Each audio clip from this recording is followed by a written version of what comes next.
மாநில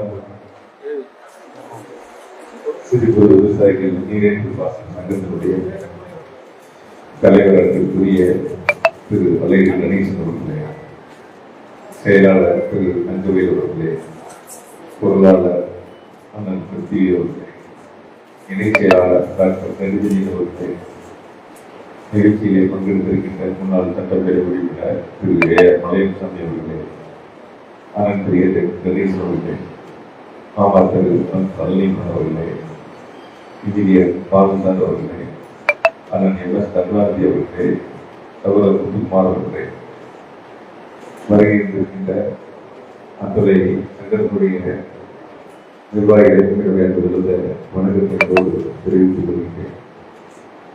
இது பாராட்டு விழா முதலமைச்சருக்கு நன்றி சொல்ற விழாவாக நான் மாற்றிக் கொள்கின்றேன். ரொம்ப நாள் டாக்டர் சொன்னாங்க, நாளைக்கு வருஷமா இருந்துச்சு, கடைசி கட்டம் தலைவர் சொன்ன மாதிரி நடக்குமா நடக்காதா, வருமா வராதா, தேர்தல் தேதி வேற எந்த நேரம் வேணாலும் அறிவிப்பு பண்ணாங்க. அதற்கு பிறகு எனக்கு ஒரு மாதங்கள் திரும்ப வந்து அதுக்கப்புறம் கையில் எடுக்கக்கூடிய சூழல் இருக்கின்ற பொழுது முதலமைச்சருடைய கவனத்திற்கு எடுத்து சென்றவுடன் உடனடியாக அதற்கான அரசாணைகளை வெளியிட வேண்டும் என்று நடவடிக்கைகளை எடுத்து மாண்புக்கு நீர்வளத்துறை அமைச்சர், மூத்த அமைச்சர், தலைவர்களுடைய பொதுச் செயலாளர் பேரன்புக்கு கல்விக்குரிய மாண்புகள் துறைமுறை மன்றத்தை சொல்லி இந்த அரசாணைகளை விரைவாக வெளியிட வேண்டும் என்று சொல்லி 3 சங்கங்களுக்கு நம்முடைய மாவட்டத்தில் ஏறத்தாழ 1641 ஏக்கர் பாசனம் தயாரிக்கக்கூடிய வகையில் 752 சங்க உறுப்பினர்கள் இணைந்து உருவாக்கக்கூடிய இந்த 3 சங்கங்களுக்கு மாண்பு முதலமைச்சர்கள் அரசாணைகளை வழங்கி அனுமதிகளை தந்திருக்கிறார்கள். எனவே நம்முடைய கரூர் மாவட்ட விவசாயிகள் சார்பாகவும் 3 சங்கங்களுடைய நிர்வாகிகள் மற்றும் உறுப்பினர்கள் சார்பாகவும் மனமார்ந்த நன்றி மாண்பு முதலமைச்சர்களுக்கு சில நேரங்களில் யோசிப்பேன், இயற்கை விவசாயம் பண்றாங்க அப்படின்னு சொல்லுவாங்க. அந்த மாதிரி என்னதான் தொழில் ஒரு பக்கம் வளர்ந்தாலும் கூட விவசாயத்திற்கான அந்த முன்னுரிமை என்பது நம் மாவட்டத்தை காவிரி கடந்து சென்றாலும் காவிரியிலிருந்து ஒரு 2 கிலோமீட்டர் தூரத்திற்கு பிறகு முழுவதும் வளர்ச்சியாக இருக்கிறது. நீங்க சில நேரம் நம்ம ஊரை பற்றி தெரியாதவங்க கேட்பாங்க, நீங்களாம் நம்ம காவிரி பயணம் இருந்தாங்க, ஆனா இங்க இருக்கக்கூடிய எல்லாமே நமக்கு தான் தெரியும்.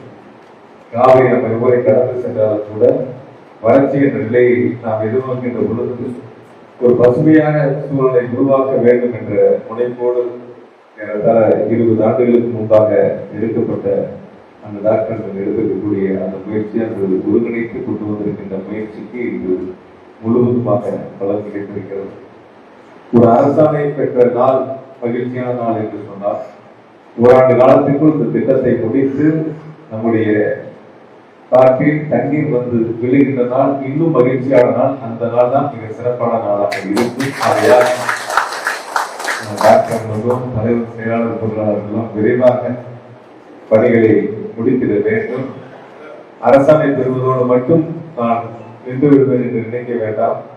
ஒவ்வொரு நிகழ்விலும் உங்களோடு இருந்து இந்த பணிகளை முழுவதுமாக முடித்து விவசாயத்திற்கான அந்த நீரை கொண்டு சேர்க்கக்கூடிய பணிகளோடு டாக்டருக்கு ஒரு வேண்டுகோள், இதில் சேர்க்கப்பட்ட உறுப்பினர்கள் மட்டுமல்ல, சேர்க்கப்பட்ட இனங்கள் மட்டுமல்ல, கூடுதலாக எதனும் நாம் இணைத்துக் கொண்டாலும் கூட அருகில் இருப்பவர்கள் தங்களையும் இணைத்துக் கொண்டு சொல்லுகின்ற பொழுது கூடுதலான அந்த நிலப்பரப்பிற்கு சேர்த்து நாம் அரசாணை பெறுகின்ற முயற்சிகளை நிச்சயமாக நம்மால் எடுக்க முடியும். அதை வழங்குவதற்கு மாநில முதலமைச்சர்கள் நிச்சயமாக தயாராக இருப்பார்கள். அந்த வகையில் நம்முடைய குறிப்பாக நம்முடைய கரூர் தொகுதியை பொறுத்தவரை ஊராட்சி ஒன்றியங்களில் நாம் முழுவதுமாக ஒரு பசுமை நிறைந்த பகுதியாக மாற்றிட வேண்டும் என்ற முனைப்போடு இந்த கொண்டு வரப்பட்டிருக்கக்கூடிய இந்த சங்கத்திற்கு நிச்சயமாக ஓராண்டில் பணிகளை முடித்து முழு பயன்பாட்டையும் நாம் கொண்டுவோம் என்ற உறுதியை எப்போது தெரிவித்துக் கொண்டு இங்கு டாக்டர் 1ஆம் சட்டமன்ற உறுப்பினராக இருந்தோம், பயணித்தோம்.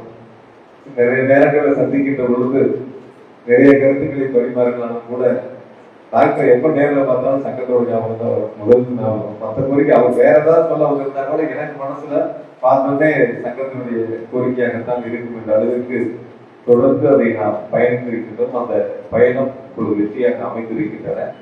எனவே இந்த வெற்றி பயணம் என்பது முழுமையாக நிறைவேறக்கூடிய அளவிற்கு நாம் பயணித்து அந்த பணிகளை செய்திருந்தோம் என்று உறுதியை தெரிவித்துக் கொண்டு சொல்லும்போது சொன்னாங்க, நம்முடைய தொகுதியில் 12 பஞ்சாயத்து இருக்கு. 12 பஞ்சாயத்துக்கு சேர்த்து வரும்போது காரில் வந்து கொஞ்ச நேரம் புத்தகத்தை படிச்சு பார்த்துட்டு வந்தேன். 12 பஞ்சாயத்துக்கு 200 கோடி ரூபாய்க்கு வேலை இருக்கு. இந்த 5 ஆண்டுகள்ல சாலை வசதிகள், சாக்கடை வசதிகள், தெரு விளக்குகள், குடிநீர் வசதிகள் 12 ஊராட்சிகளில் மட்டும் 200 கோடி. 4 சட்டமன்ற தொகுதிகளையும் சேர்த்து 5 ஆண்டுகளில் 5000 கோடி அளவிற்கு நம்முடைய மாவட்டத்தில் வளர்ச்சி பணிகள் நடந்து வருகின்றன. கேட்டது அனைத்தையும் முதலமைச்சர்கள் தந்திருக்கின்றார்கள். இன்னும் நமக்கு தேவை என்றாலும் கூட தருவதற்கு முதலமைச்சர்கள் தயாராக இருக்கின்றார்கள். ஆக மற்ற மாவட்டங்களோடு சேர்ந்து போட்டியிடுவது, மற்ற மாவட்டங்களுக்கு இணையாக நாம் வளர்ச்சி பெறுவதும், மற்ற மாவட்டங்களை காட்டிலும் கரூர் வந்து தொழிலும் விவசாயத்திலும் சிறந்து விளங்குவதும் என்ற முனைப்போடு, அதிலும் குறிப்பாக 2021ஆம் ஆண்டு ஆட்சி அமைந்தவுடன் முதலமைச்சரிடத்தில் ஒரு கோரிக்கை வைத்தோம். கரூருக்கு ஒரு வேளாண்மை கல்லூரி வேண்டும் என்று சொன்னோம். கொடுத்த கல்லூரி மொத்தம் 3, அதில் 1 கரூருக்கு முதலமைச்சர்கள் பழகினார்கள். அந்த வகையில் கேட்கின்ற பொழுது அது கல்லூரிகளாக இருந்தாலும் அரவக்குறிச்சி ஒரு அரசு கலை மற்றும் அறிவியல் கல்லூரியை கேட்டவுடன் முதலமைச்சர்கள் பழகினார்கள். இப்படி தொடர்ச்சியாக சில நேரங்களில் வந்து பழையவங்க பஸ் ஸ்டாண்ட் அப்படின்னு நினைச்சாரு. அது மட்டும் அந்த நேரத்துல 2 பேருக்கு ஒரு சின்ன வேலையில் அச்சம்பெறாங்க. அதுக்கு அடுத்த வழியா ரிங் ரோடு மாவட்டத்துக்கு இருக்கு. அதனால முதல் கட்ட ரிங் ரோடு நம்முடைய ஈரோடு புத்தகங்களை தொடங்கி சேலம் பைபாஸ் வரை 72 கோடி ரூபாய் நிதிகளை ஒதுக்கி நிலப்பரக்கக்கூடிய பணிகளை நாம் தொடங்கி இருக்கின்றோம். அடுத்த கட்டம் சேலம் பைபாஸ் தொடங்கி 16 கால் மண்டபம் வரை ரிங் ரோடு அமைப்பதற்கான கருத்துரு தயார் செய்யப்பட்டு நிதித்துறைக்கு அனுப்பப்பட்டிருக்கின்றன. விரைவில் அதற்கான ஒப்புதலை பெற்ற பிறகு 16 கால் மண்டபம் தொடங்கி வீரராட்சி வரை அதுக்கு அடுத்த கட்டமாக 29 கிலோமீட்டர் ரிங் ரோடு அமைப்பதற்கு 700 கோடி ரூபாய் நிதிகள் தேவைப்படுகின்றன. அந்த நிதியை முதலமைச்சர்கள் நிச்சயமாக வழங்கி சுற்றுவட்ட சாலை என்பது மிக சிறப்பாக அமையும். அந்த வகையில் நம்முடைய ஊராட்சி ஒன்றியத்தை பொறுத்தவரை ஒரு தீவை போல ஒரு கிழக்கு பகுதி என்பதாக வடபாக சோம்பூர்லாம் பார்த்தா ஒரு தீவு மாதிரி இருந்துச்சு. இப்போ நெருவூரில் உள்ள காவிரி ஆற்றின் குறுக்கே 107 கோடி ரூபாய் மதிப்பீட்டில் ஒரு உயர்மட்ட பாலத்தை கட்டி முதலமைச்சர்கள் திறந்திருக்கிறார்கள். கோயப்பள்ளி மேலப்பாளையத்தில் ஒரு 15 கோடி ரூபாய்க்கு பாலம் கட்டி இப்பொழுது 11 கோடி ரூபாய்க்கு இணைப்பு சாலை எடுப்பதற்கான பணிகளை கொண்டெடுத்திருக்கின்றோம். இன்னும் சோம்பூர்ல ரிங் ரோட்ல ஒரு பாலமாக தீவு போல இருந்திருக்கிறதுக்கு 3 மேம்பாலங்கள் நம்முடைய பகுதிகளுக்கு அமைவது என்பது மிக பெருமைக்குரிய விஷயமாக நாம் எடுத்துக்கொள்ள வேண்டும். எனவே வந்திருக்கக்கூடிய அனைவருக்கும் இந்த நேரத்தில் முதலமைச்சர்களுக்கு நம் அனைவரும் சார்பாக நெஞ்சார்ந்த நன்றி அன்போடு தெரிவித்துக் கொண்டு வருகின்ற அனைவருக்கும் மீண்டும் ஒரு முறை என்னுடைய அன்புகளை நன்றி. வணக்கம்.